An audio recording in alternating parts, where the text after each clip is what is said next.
बिस्मिल्लाहिर्रहमानिर्रहीम। अस्सलाम वालेकुम। Welcome to my YouTube channel Sarem coaching centre. Dear friends, students, viewers, Pakistan affairs के अंदर हम लखनऊ पैक्ट पढ़ रहे हैं। 2 लेक्चर इसी पे अपलोड हो चुके हैं, जिसमें आप एक लेक्चर में हमने ओवरव्यू बयान किया और एक में उसका बैकग्राउंड या उसके जो फैक्टर्स थे जिसने ऑल इंडिया मुस्लिम लीग और ऑल इंडिया कांग्रेस को एक पेज पे लाने पे मजबूर किया। वो फैक्टर्स हमने पढ़े, उसका बैकग्राउंड पढ़ा कि वो क्यों ऑल इंडिया कांग्रेस और ऑल इंडिया मुस्लिम लीग क्यों एक पेज पे आए।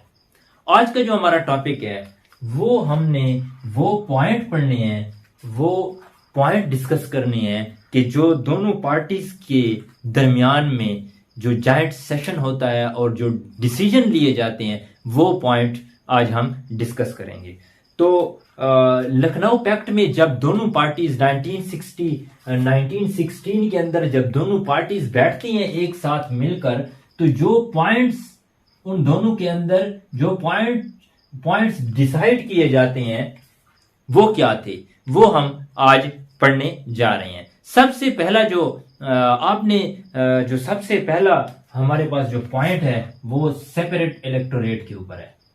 जो कब स्टार्ट किया था, किसको मिला था सेपरेट इलेक्टोरेट। जो आपके पास है शिमला डिप्यूटेशन, आपको याद होगा हम पढ़ चुके हैं 1906 के अंदर जो मुस्लिम्स का एक वफ्द लॉर्ड मिंटो से मुलाकात किया जाता है और वहां उसके सामने अपना मुतालबा पेश किया जाता है। बहुत सारे मुतालबात होते हैं जो, लेकिन मेन जो आपका जो मेन मुतालबा है वो सेपरेट इलेक्टोरेट का होता है। तो 1909 में जो ब्रिटिशर्स रिफॉर्म्स लेके आते हैं तो उसमें वो एक्सेप्ट करते हैं, उसको इंप्लीमेंट किया जाता है। तो आपने देखा है कि मिंटो मार्ले रिफॉर्म्स 1909 के अंदर वो क्या करते हैं, मुस्लिम्स को सेपरेट इलेक्टोरेट देते हैं ताकि हम सब कॉन्टिनेंट के लोगों को वो जब कॉन्स्टिट्यूशनल डॉक्यूमेंट लेके आते हैं तो वो सेटिस्फाई करने के लिए होता है। लेकिन मिंटो मार्ले रिफॉर्म्स जो हैं वो कोई परफेक्टली रिफॉर्म्स आपके नहीं थे। मुसलमानों को सेपरेट इलेक्टोरेट तो दे दिए थे, मुसलमानों को कामयाबी तो मिल गई थी, लेकिन इन रिफॉर्म्स का जो सबसे बड़ा जो डायरेक्ट जो आपके पास ड्रॉबैक था, जो 1909 के मिंटो मार्ले रिफॉर्म्स का जो सबसे बड़ा ड्रॉबैक था वो इनडायरेक्ट इलेक्शन थे। जो ड्रॉबैक था ना वो क्या था, इनडायरेक्ट इलेक्शन।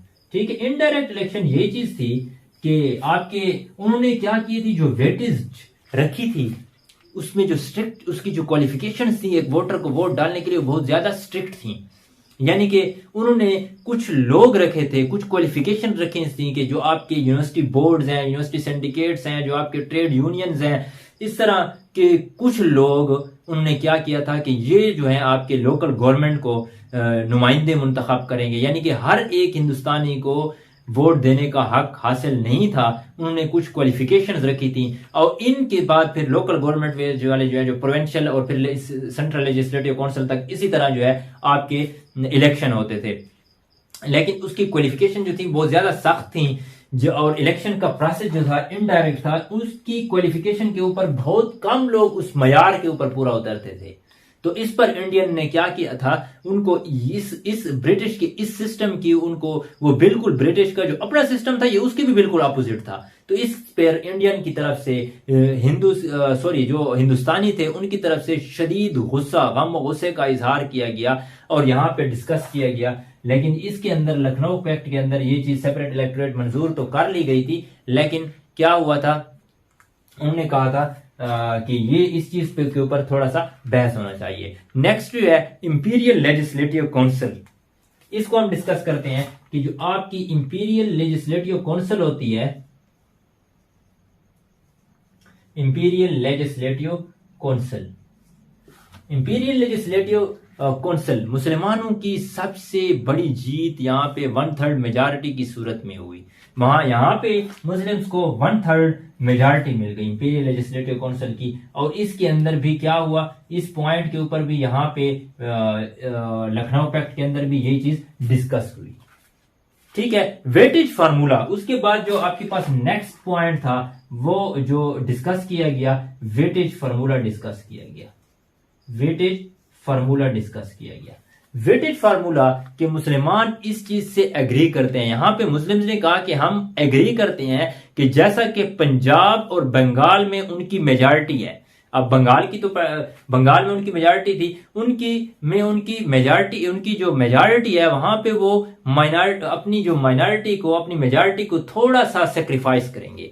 मुस्लिम्स ने कहा कि हम आपको यहाँ पे वेटेज वाला फार्मूला यहाँ पे लखनऊ पैक्ट के अंदर जब डिस्कस हो रहा था तो मुस्लिम्स ने कहा कि जो हमारी बंगाल के अंदर और जो पंजाब के अंदर हमारी मेजॉरिटी है उसको हम थोड़ा सा सेक्रीफाइस करेंगे ताकि जहां हम माइनॉरिटी में है वहां पे हमको पॉपुलेशन के हिसाब से रिप्रेजेंटेशन मिल जाए।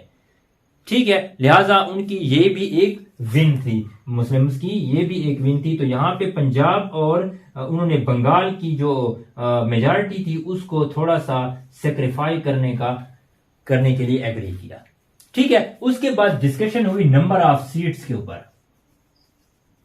ठीक है, नंबर ऑफ सीट के ऊपर डिस्कशन हुई कि 150 या 4-5, ठीक है 4/5 इसके हिसाब से सीट्स को रखा गया कि ये डिसाइड हुआ कि यहाँ पे 80% को जो है पब्लिक इलेक्ट करे। यही नहीं बल्कि वो जो मतलब बड़े शहर हैं उनको 125 और छोटे शहरों को 50/75 कर दें ताकि जितनी भी पब्लिक वॉइस कौंसिल के अंदर, जितनी भी पब्लिक वॉइस है वो कौंसिल के अंदर सुनाई दे, यानी कि ज्यादा नंबर ऑफ सीट सुनने ज्यादा करने की इलेक्शन के थ्रू। वहां पे क्या था, वहां पे ये था कि आपके जो 27 मेंबर 60 थे, टोटली 60 में 27 को इलेक्ट होना था और बाकी जो थे वो नॉमिनेटेड थे, जो ICS वगैरह और इनसे नॉमिनेट। तो उन्होंने क्या किया कि नंबर ऑफ सीट को आपकी जो इलेक्शन है वो 80% कर दें उस इलेक्शन को, ताकि हमारी जो पब्लिक वॉइस है वो क्या है वो कौंसिल के अंदर सुनाई दे हमारी। उसके बाद क्या हुआ, सप्लीमेंट्री क्वेश्चंस की बात की गई। ठीक है, सप्लीमेंट्री क्वेश्चंस की इसके अंदर कि सप्लीमेंट्री क्वेश्चन की लखनऊ पैक्ट के अंदर इसको सामने रखा गया, इस पॉइंट को कि हर कौंसिल के अंदर, वैसे तो इंपीरियल लेजिस्लेटिव काउंसिल के अंदर 1909 का जो एक्ट है उसमें सप्लीमेंट्री क्वेश्चन की इजाजत मिल गई कि, लेकिन यहां पे ये डिस्कस किया गया कि सप्लीमेंट्री क्वेश्चन की इजाजत हमें हर कौंसिल के अंदर दी जाए। उसके बाद एक और बात की गई, adjournment of motion. Adjournment of motion की बात की गई कि जिस तरह हमारे पास हमें सप्लीमेंट्री क्वेश्चन की इजाजत दी गई, इस तरह किसी भी मोशन को एडजर्न करने की भी हमें आजादी होनी चाहिए, हम किसी भी मोशन को एडजर्न कर सकें। तो ये पॉइंट भी लखनऊ पैक्ट के अंदर डिस्कस किया गया। ठीक है, उसके बाद जो मेन आपका पॉइंट था लखनऊ पैक्ट के अंदर, प्रोविंशियल ऑटोनॉमी की बात की गई। अब प्रोविंशियल ऑटोनॉमी क्या है, सूबाई खुद मुख्तारी जिसको हम कहते हैं, प्रोविंशियल ऑटोनॉमी सूबाई खुद मुख्तारी। तो यहां पे कहा गया कि हमें प्रोविंशियल ऑटोनॉमी दी जाए। ठीक है, प्रोविंस से जो सेक्रेटरी ऑफ स्टेट है और गवर्नमेंट ऑफ इंडिया एक्ट का जो होल्ड है प्रोविंसेस के ऊपर, उनको कम से कम कर दिया जाए, यानी कि कोई बंदा जो ICS से है वो ना गवर्नर और ना हेड ऑफ प्रोविंस अपॉइंट हो सके।